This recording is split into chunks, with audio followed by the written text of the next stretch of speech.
Kubor nakaslem jong unongsan Hima. Kador bar Shnong Dangar ha ka jintre lang baka fraternity village organization Dangar kalasium ya karai ka bating ya ki bayale persya ban Bret Pathar ki nyut ki nyer ki jaklan i plastik jingbam ki bilor plastik ki bilor kiat ki we ki rukom Jaboh ya ka Shnong ka thau ka bala panong ka jingya lang pa ba ha ka khandai tari unai weng ar Hapoh. Kani ka program ka long rukom ka jingshim nuksa ya ka jinglet jungo jong kinong kit kam Shnong bar kinong kit kam ka VO ya ka Shnong maulun nong ka Shnong ka bakhut tam ha ka do ba Asia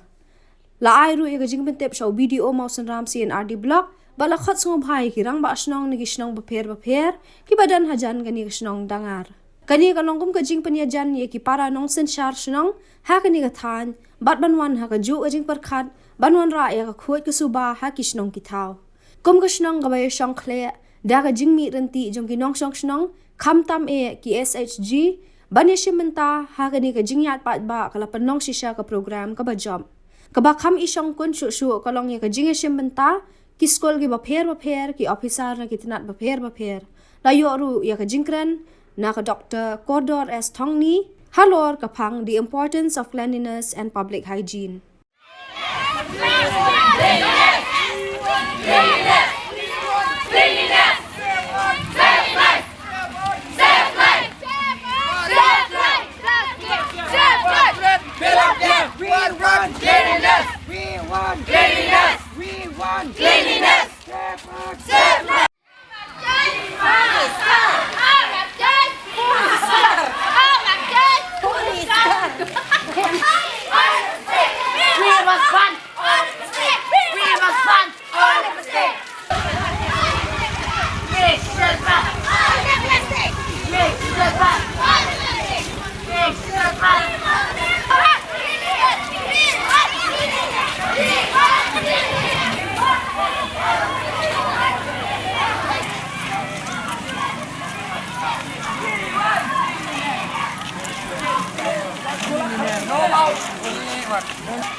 Of the institution, the shopkeepers, the commuters to teach and speak about not to litter around the roads and its corner.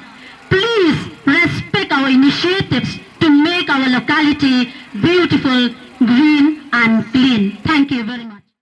Bhaba ong hygiene pat kathau ya ki practices ki banging ile knang panwan ra ya ka kot ka khia Hapoh ka imlang ka sa lang ka jongi. But cleanliness ngiju confused but ka hygiene. And right, cleanliness is a part of hygiene. Organize yang ke program na ka banta ka khuit ka suba banyo Hapoh ka Shnong ka thau ka jongi. Jang ni ngin ya ka jimu jang berkat ya ka daga change aga mindset ka jongi iwi na plan jongi ki badal ni bangin ra ya ka kubor halaki Shnong ki thau halaki yeng ki sam ba ka jing le khoi kalong ka badan kam ngila penni ya ki kenra jong ka Shnong bun jat ki jing tho ki bede spang ka jing le khoi ngila penni ya ki jing tho ki drawing ki babun jat spang ka ida ya ka environment but next time ban mangas ni kan long ka daily practice jongi